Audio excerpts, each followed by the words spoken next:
Saudaraku, hari ini kita akan belajar tentang doktrin manusia dengan tujuan supaya kita lebih mengenal diri kita, lebih mencintai diri kita, agar kita juga bisa mencintai orang lain, mengasihi orang lain seperti Tuhan mengasihi kita. Pelajaran pada hari ini saya beri topik manusia di mata Tuhan. Menurut saudara, apakah manusia itu sungguh-sungguh amat berharga?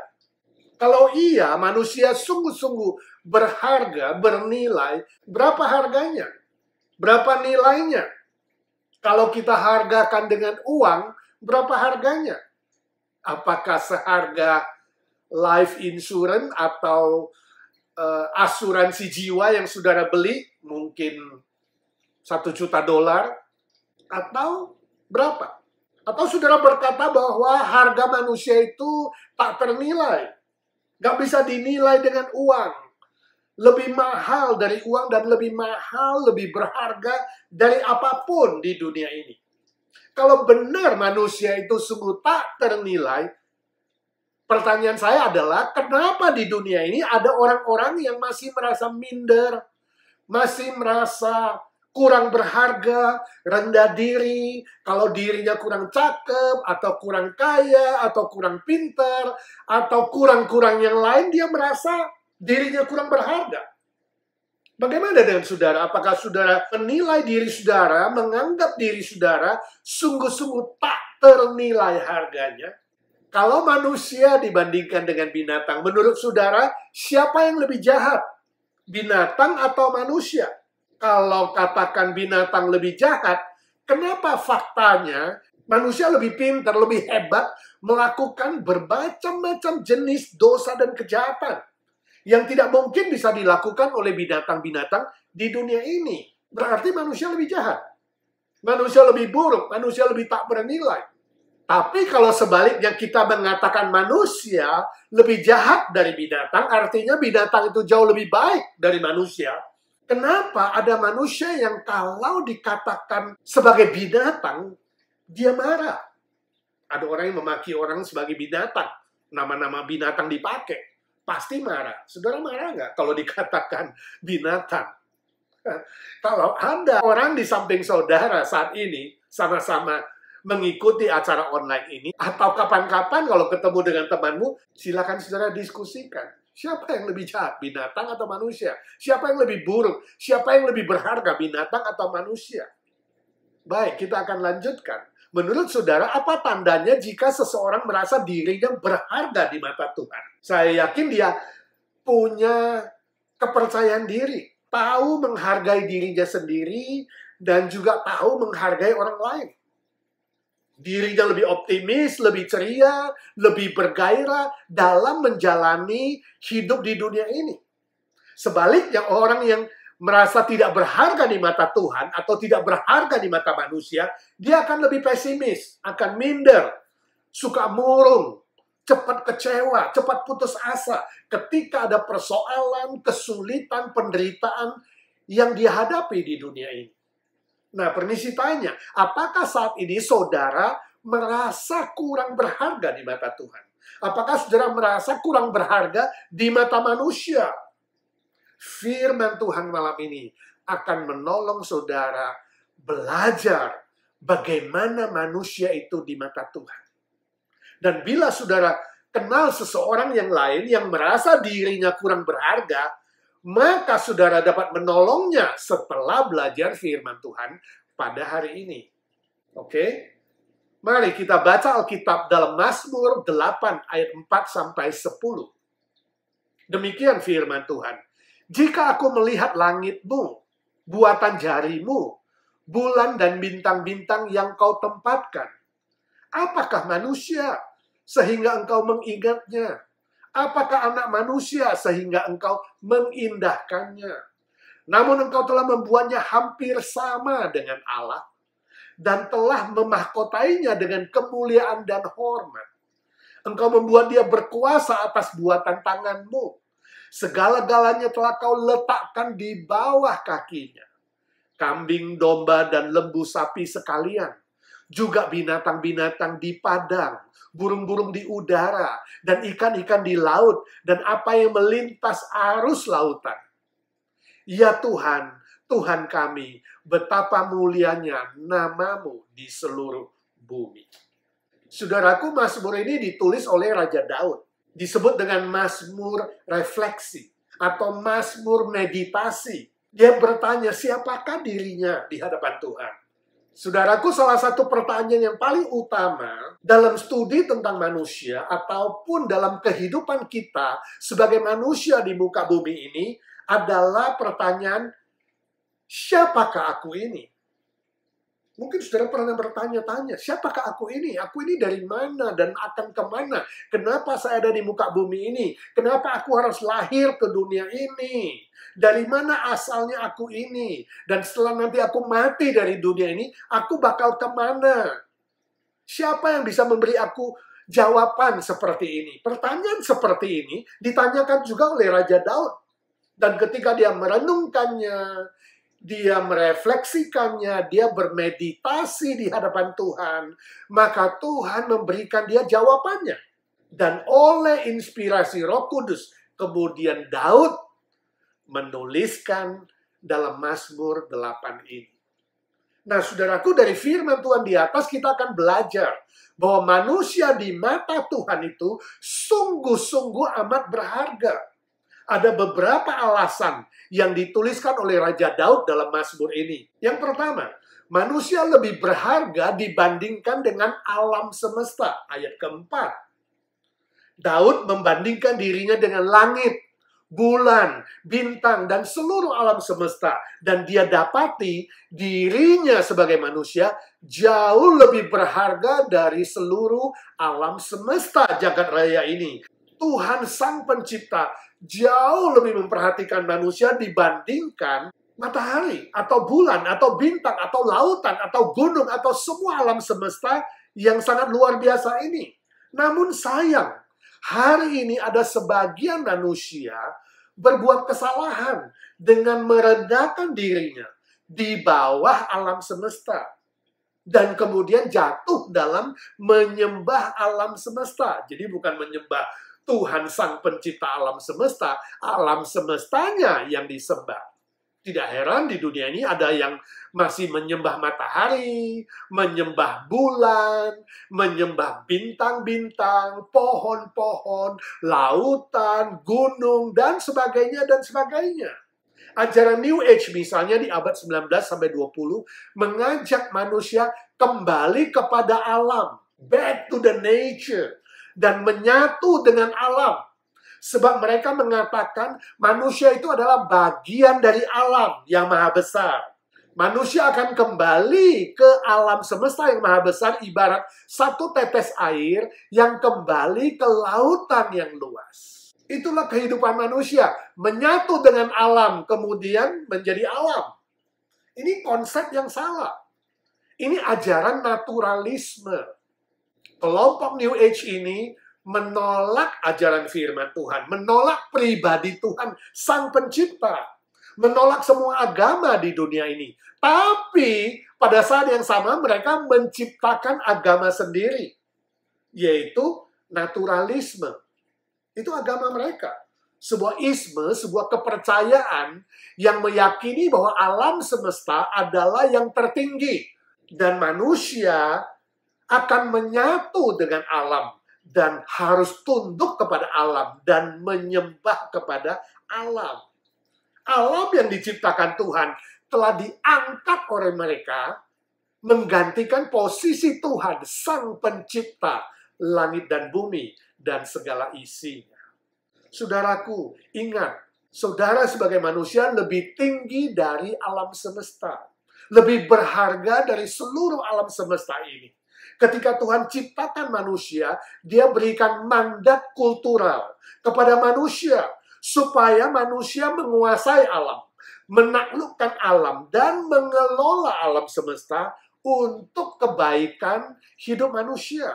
Bandingkan ayat 7-9, firman Tuhan berkata, manusia berkuasa atas buatan tangan Tuhan, yaitu seluruh ciptaan Tuhan, termasuk semua binatang di darat, di dalam lautan, dan di udara.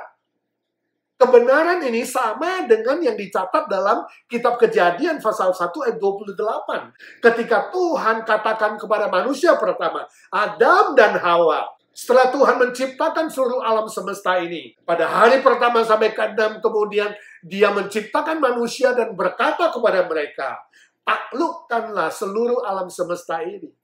Berkuasalah atas mereka. Artinya, manusia diberi hak, otoritas, mandat untuk mengelola alam semesta ini. Mengaturnya dengan baik. Sebab seluruh alam semesta ada di bawah kaki manusia. Lebih rendah. Dan seluruh ciptaan yang lain itu diciptakan Tuhan untuk menjadi kebaikan bagi umat manusia. Jadi alam jangan diangkat menjadi Allah. Biarkan Allah adalah Allah, kemudian manusia, ciptaan tertinggi, barulah seluruh alam semesta yang paling rendah. Ingat, Tuhan tidak mengatakan bahwa alam semesta itu harus diangkat menjadi Allah atau Tuhan atau berhala yang disembah oleh manusia. Permisi tanya, saudara, apakah dalam hidupmu masih ada berhala? Ada sesuatu yang saudara tinggikan, menggantikan posisi Tuhan, Sang Pencipta itu. Mungkin sadar atau tidak sadar, saudara telah jatuh dalam konsep naturalisme yang mengagungkan alam, yang menundukkan diri kepada alam, memuja alam semesta. Misalnya ada tradisi menyembah matahari atau tradisi menyembah bulan, misalnya keturunan orang Tionghoa ada tradisi itu, menyembah bintang-bintang, walaupun saudara tidak menyembah bintang A, bintang B, tapi kalau saudara hari ini percaya kepada bintang-bintang di horoskop, ramalan nasib oleh bintang, itu pun sama dengan berhala, hati-hatilah.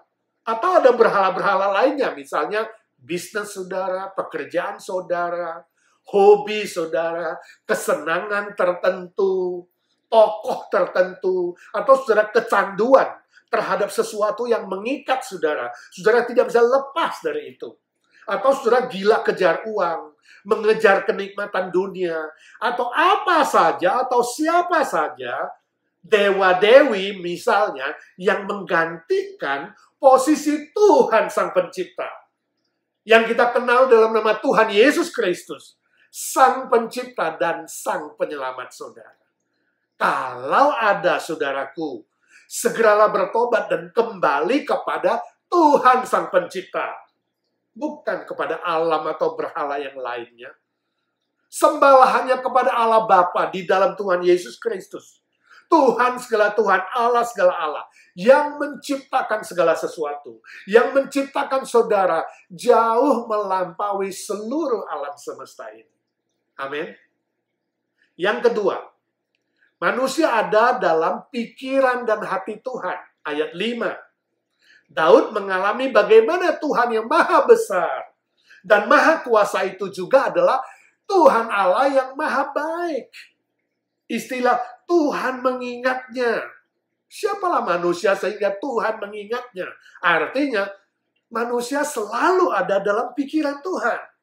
Istilah Tuhan mengindahkannya. Mengindahkannya artinya manusia selalu ada dalam hati Tuhan. Tuhan selalu mengasihi manusia, setia mengasihi manusia.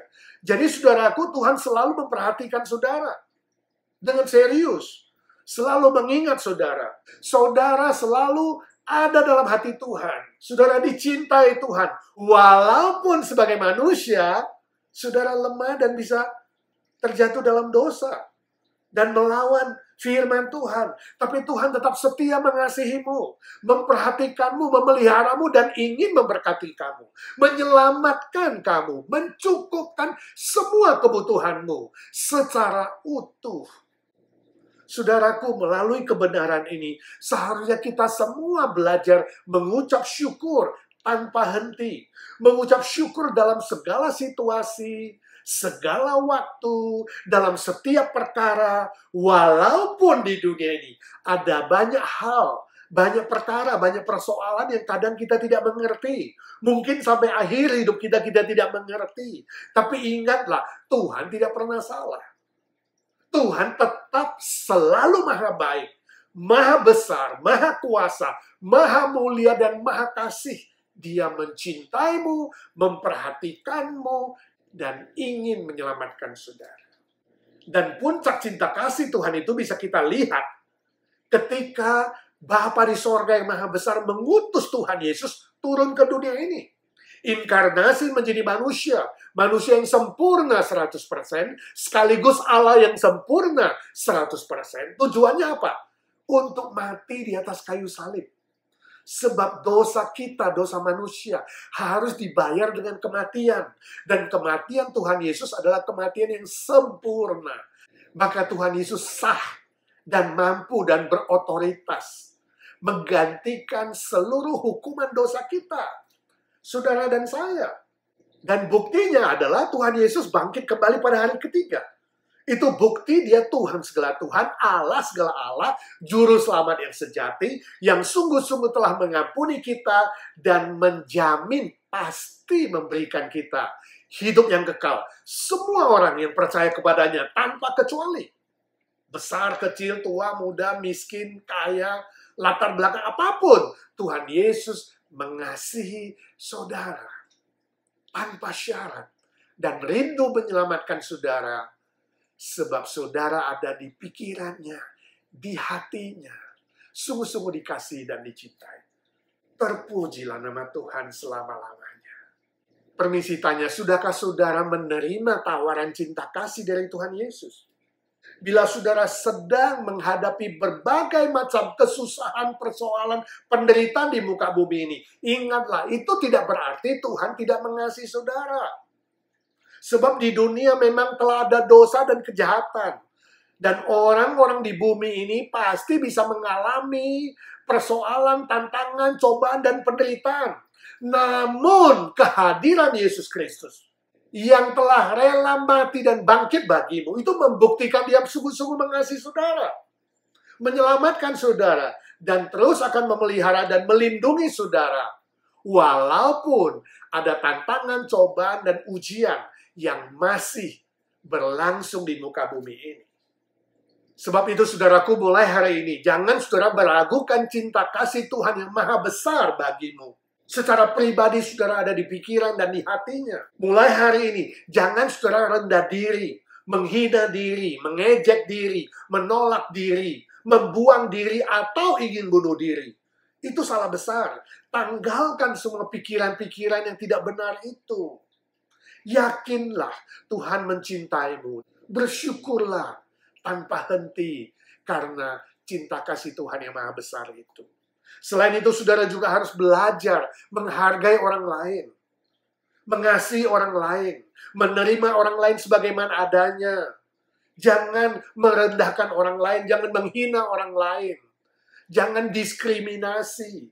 Janganlah saudara suka membeda-bedakan orang lain, atau mencurigai orang lain, atau memikirkan sesuatu kejahatan untuk orang lain. Jangan, sebab mereka pun adalah ciptaan Tuhan yang sama berharganya dengan saudara di mata Tuhan. Yang ketiga, manusia diciptakan hampir sama dengan Allah. Ayat 6. Istilah hampir sama artinya sangat mirip atau sangat serupa, ibarat fotokopi. Kalau kita bandingkan dengan Kejadian pasal 1 ayat 26-27, firman Tuhan katakan, Tuhan menciptakan manusia serupa dan segambar dengan Allah. Ini tidak sama artinya dengan makna fisikal, makna jasmania. Bukan berarti wajah kita, bentuk kita, dan tubuh kita mirip dengan Tuhan Sang Pencipta. Bukan. Ini bukan arti jasmania. Ini bukan arti biologis, bukan.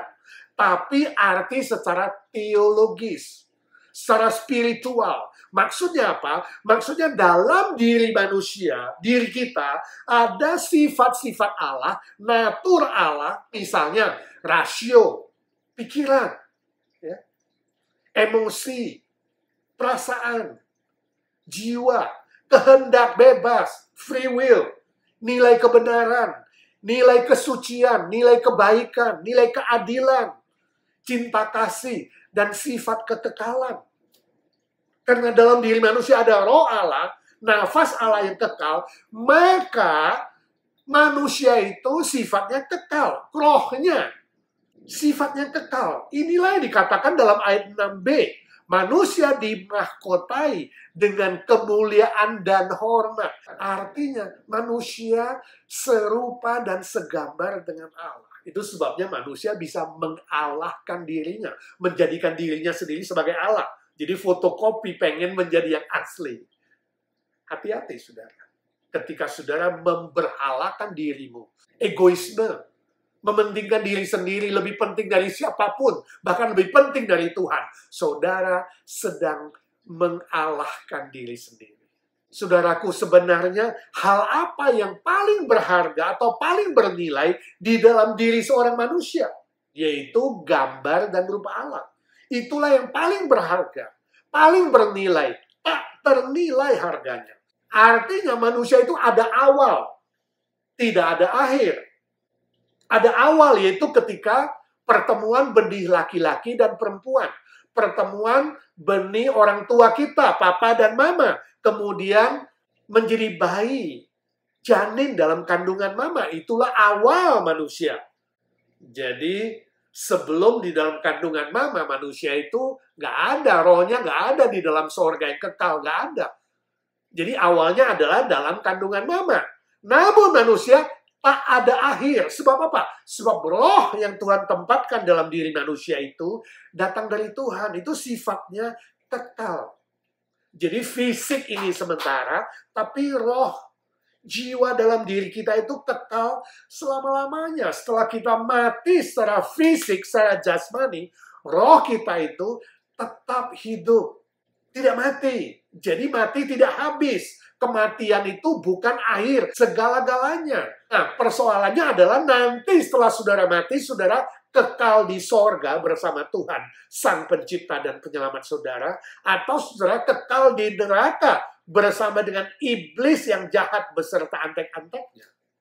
Firman Tuhan berkata orang yang sungguh-sungguh percaya dan beriman kepada Tuhan Yesus, Sang Pencipta, Sang Penyelamat, dia akan bersama dengan Tuhan selama-lamanya di sorga. Tapi barang siapa yang menolak percaya kepada Tuhan Yesus, menganggap dirinya Allah, atau menyembah Allah lain atau Allah asing, akan berakhir di neraka selama-lamanya, dihukum kekal selama-lamanya. Sebab dia tidak memiliki sumber kehidupan yang sejati, yaitu Allah Sang Pencipta dan Penyelamat yang kita kenal dalam Tuhan Yesus Kristus. Dalam Injil Yohanes pasal 14 ayat 1 sampai 3, Tuhan Yesus sendiri mengatakan barang siapa yang percaya kepada Dia, kelak waktu Dia meninggal, Tuhan Yesus sendiri yang menjemputnya ke sorga yang mulia dan kekal, rumah Bapa di sorga.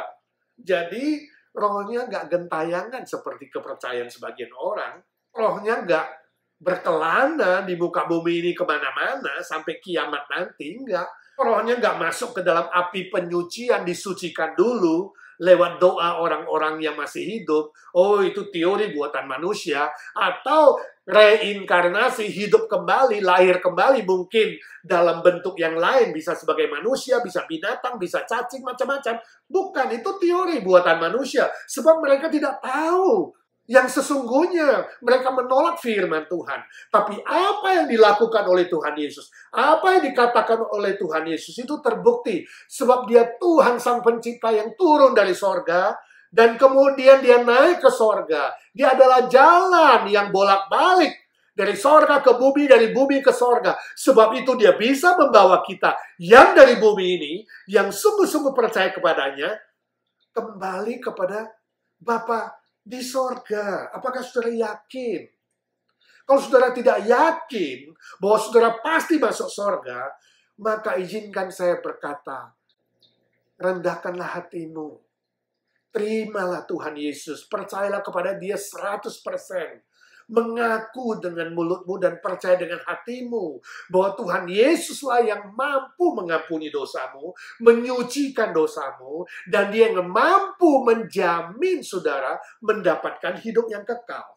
Amin. Hari ini juga jangan menunda, saudara. Sebab kau tidak tahu kapan maut itu datang menjemput saudara. Masalah keselamatan ini ibarat masalah emergency, gawat darurat. Saya yakin kalau saudara sakit gawat darurat, hampir mati, pasti saudara call 911 atau keluarga saudara call 911 dan memanggil ambulans. Saudara segera dilarikan ke ruang emergency, diselamatkan. Nggak mungkin ditunda-tunda, bukan? Nah, kalau saudara begitu menghargai fisikmu yang sakit dan segera akan diobati dan disembuhkan, kenapa saudara menunda keselamatan jiwamu? Rohmu juga dalam emergency. Kalau hari ini saudara belum percaya Tuhan Yesus sebagai juru selamat saudara. Saudara sedang gawat darurat. Roh saudara sedang gawat darurat dan emergency. Jangan menunda. Kalau saudara tahu menghargai jasmanimu, hargailah juga roh saudara. Hari ini juga, terima Tuhan Yesus. Percayalah kepada Tuhan Yesus sebagai juru selamatmu. Dan Tuhan yang memimpin hidupmu, memberkati hidupmu. Amin. Bagi saudara yang sungguh-sungguh sudah percaya dan menerima cinta kasih Tuhan Yesus, mari saya ajak saudara merespon penghargaan Tuhan terhadap saudara dengan menyembahnya, dengan memuliakannya. Itu yang diajarkan firman Tuhan. Dalam ayat 10 dikatakan, ya Tuhan, Tuhan kami, betapa mulianya namamu di seluruh bumi. Artinya, kehadiran saudara dimanapun, kapanpun, dalam situasi bagaimanapun, dalam perkara apapun di muka bumi ini. Ingat saudara, melalui perkataanmu, melalui perbuatanmu, melalui sikapmu dan keputusanmu, saudara harus sungguh-sungguh memuliakan Bapa di sorga di dalam Tuhan Yesus. Itulah tujuan dari hidup di muka bumi ini. Ketika Tuhan begitu menghargai saudara, saudara begitu berharga di mata Tuhan dan di mata manusia, maka respon yang benar adalah memuji Tuhan, menyembah Tuhan, memuliakan namanya selama-lamanya. Semasih hidup di muka bumi ini, sampai nanti kita dijemput oleh Tuhan Yesus. Amin. Mari kita berdoa. Bapa di sorga, kami mengucap syukur dan terima kasih untuk firman-Mu yang mengajarkan kami bahwa Engkau begitu menghargai kami. Terima kasih Tuhan, kami diciptakan sebagai ciptaan yang tertinggi, melampaui alam semesta, melampaui dunia binatang, dunia tumbuh-tumbuhan, dan apapun di muka bumi ini. Ajarlah kami menghargai diri, mencintai diri, menerima cinta kasih-Mu yang sejati ya Tuhan Yesus, supaya kami bisa mengasihi orang lain sebagaimana kami mengasihi diri kami sendiri. Terima kasih Tuhan. Tolong kami bukan menjadi pendengar-pendengar firman saja, tapi kami menjadi pelaku-pelaku firman Tuhan. Kami minta di dalam satu nama Tuhan Yesus Kristus, Tuhan segala Tuhan, Allah segala Allah, Juru Selamat kami yang sejati, penolong kami yang setia, gembala yang baik, Raja segala Raja yang hidup selama-lamanya. Amin.